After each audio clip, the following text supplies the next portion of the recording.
Hello Marta and hello class.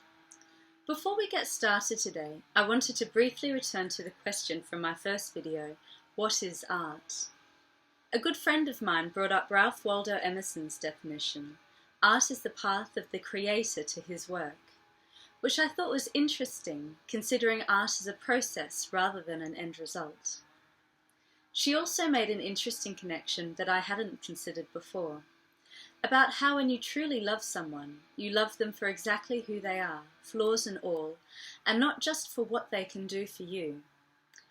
The same thinking can be applied to art, something that was created in and of the purpose of its own consideration, not because of what it does. Her son, who's in primary school, had ideas along a similar line when he wrote his simple but quite philosophically sophisticated response. I like art because you can express how you feel about it, and you can make no mistakes about it, because it is what the person has in their mind. If you want to, feel free to pause here and discuss your thoughts. Okay, so today we're discussing video art. First of all, what do you already know about video art? What artists come to mind?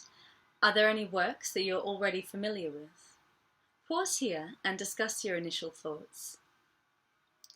Think about video art as a medium. What key concepts relate to the medium of video, as opposed to, for example, painting or sculpture?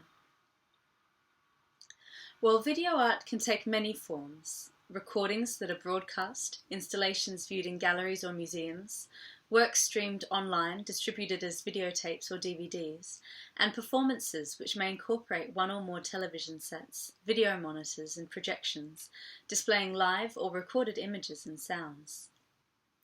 Much like performance art, video creates a temporal experience for the viewer. The viewer watches the work unfold over time, and how we experience, understand, and even manipulate time is fundamental to the medium of video art. According to Viola, when you're making video, you're giving structure to time. Technology is also a driving factor behind the development of video art. The origins of video art can be seen as both a product of, but also a reaction to, technological developments, specifically the television. By the beginning of the 1960s, more than 85% of American households owned at least one television set. While the masses were increasingly mesmerized by television's presence, others saw that it reinforced the status quo, while simplifying, or omitting altogether, representations that did not fit consumerist demographics. Papa, Eddie, my coffee, it's murder. It's either too bitter or too weak. Try Folgers. Never bitter, never weak, always nice and rich. Even though women controlled large amounts of money for household spending, they were seen as manipulated and controlled by images from television, while people of colour and others who were not seen by advertisers to be important in the marketplace were mostly excluded from any television representations at all. You know, it's a crime not to have delicious coffee like this all the time. We will, now that I've discovered the mountains. In 1965, Sony marketed the first portable video recording equipment, enabling artists, activists, and other individuals to use television-based technology to record images of their own choosing. The new Sony portable camera, called the Portapak, was released precisely in the midst of the political turmoil of the 1960s. Video immediately captured the attention of artists, who saw its potential as a creative tool to create new types of representation that opposed the commercialism of the television industry. The most important aspect of video was that it was cheap and easy to make. This put less pressure on where their art was situated, giving them freedom outside the galleries. While television was seen as the central force behind an increasingly consumerist society, concern over the commodification of culture was also affecting the art world. Artists felt that galleries had begun to limit exhibition to only those whose works were highly marketable, limiting art to a commodity. Driven by a desire to create new types of art that defied the commercialism of the gallery system, artists began working with materials and processes that undermined the gallery-based object, replacing it with a more ephemeral version of art that emphasized process, critique, or experience over pure form, including happenings, performance art, and video art. Artists saw that the medium of video was rich with possibilities for aesthetic experimentation, as a window to the perception of time, space, and sound, or as a mirror to the self, consciousness, or cultural patterns of subjectivity. The first video art has been popularly attributed to June Paik, who reportedly used his new Sony Portapak to shoot footage of Pope Paul VI's procession through New York City in 1965. Later that day, Paik screened the 20 minutes of footage to friends at Café Agogo in Greenwich Village, and video art was born. Before the portable video camera became an art tool, the broadcast medium of television was already in use. In 1958, the artist Wolf Vostell introduced a then new element to his work, combining a slashed canvas with a flickering TV screen in the work Transmigration. And in 1963, Vostell made the work TV dé-collage Events for Millions, which he described as planned for a TV broadcast in which the TV audience participates and acts. The artistic potential to create groundbreaking video sculpture and installations was exhibited in the machines seen at the end of the mechanical age at New York's Museum of Modern Art in 1968, and TV as a creative medium at the Howard Wise Gallery in New York City, 1969, launching great interest in the new medium of video art. The exhibition debuted several important video installations, including June Paik's Participation TV,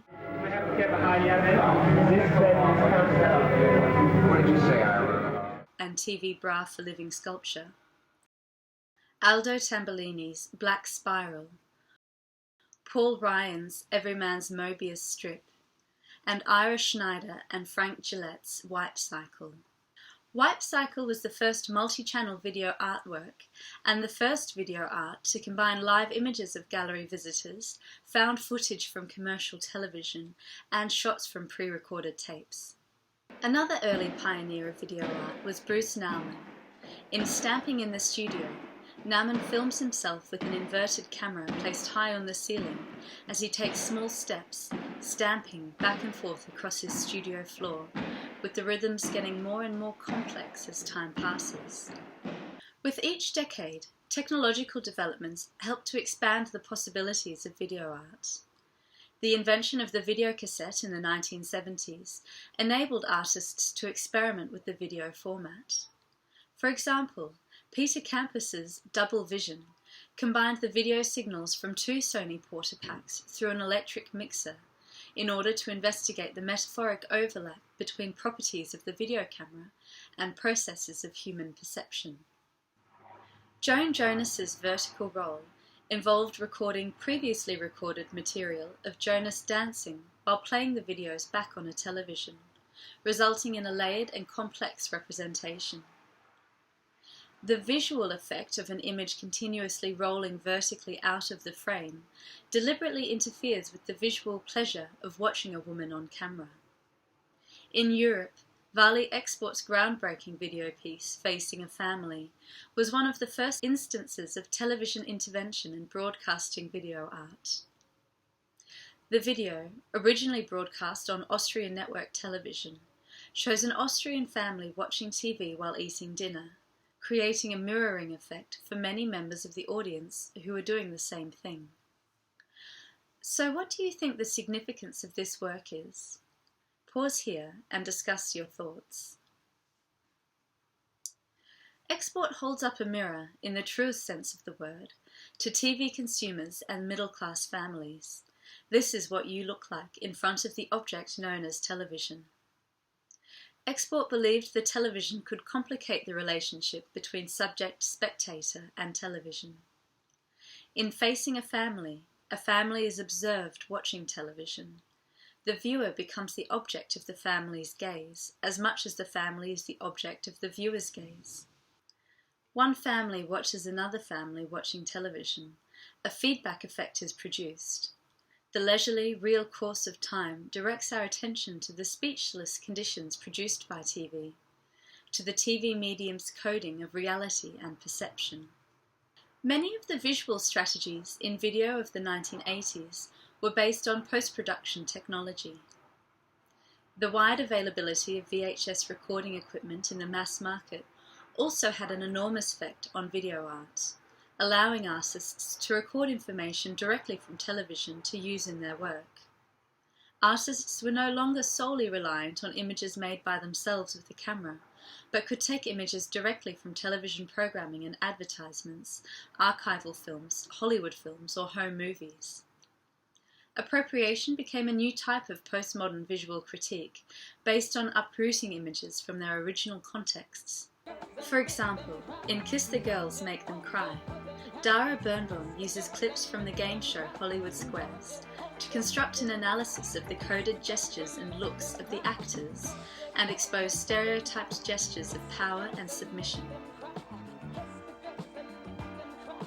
Joan Braderman's Joan Does Dynasty is a classic feminist deconstruction of the popular primetime soap opera Dynasty, in which the artist superimposes her own image over scenes from one of the most popular nighttime soap operas in American history. The work is a critical analysis of the fantasies of capitalism, patriarchy, and consumption. Tony Coax's Black Celebration merges newsreel footage of riots in urban black neighbourhoods in the 1960s with popular music and text commentary to create an incisive counter-reading. According to Coax, the intent of this piece is to introduce a reading that will contradict received ideas which characterised these riots as criminal or irrational. These works are examples of how artists have recycled and combined existing texts to construct new and critical meanings and to shed light on how media reinforces cultural ideologies as a means of social control. Artists today continue to work with video in a multitude of ways. Arguably South Africa's most famous artist, William Kentridge, is best known for the inventive process by which he draws and erases with charcoal, recording his compositions at each state. He displays animations of the looped images alongside their highly worked and reworked source drawings, which reference the post-apartheid concerns of his native country. Exploring ideas of imagined memories and the phenomena of light, Sue De Beer uses repeated patterns, a saturated palette, and cinematic devices to construct haunting, dreamlike installations. Incorporating video, sculpture, and projections, her narratives are meant to evoke familiar yet intangible associations. In her lush, highly charged works, Sam Taylor-Johnson examines, in her own words, who we are and how we work through our identity, how we perceive ourselves in the world. Her works abound with psychological and physical tension, often placing their characters in allegorical scenarios. From Hollywood films to scientific footage to classical literature, Douglas Gordan takes seemingly familiar imagery and twists it with a deft, often ironic touch. His best-known work is probably 24-Hour Psycho, for which he slowed down Alfred Hitchcock's classic film into a full-day duration. So what impact do you think this might have had on the film? Pause here and discuss what you think of this work. It's still possible to experience narrative elements, mostly through familiarity with the original film, though they become fragmented and incoherent, and the suspense that's so typical of Hitchcock's timing is inflated to an absurd level. In doing so, Gordan disrupts our usual seamless enjoyment of Hollywood movies in order to expose the devices they use to entrance us. He makes it impossible to lose yourself in the action. Marclay also appropriates footage from films. His 7.5-minute video, Telephones, is made up of hundreds of clips from Hollywood movies that take us through the process of a telephone call, from dialing the first ring to saying goodbye and hanging up. So what do you think of this work? Pause here and discuss your responses.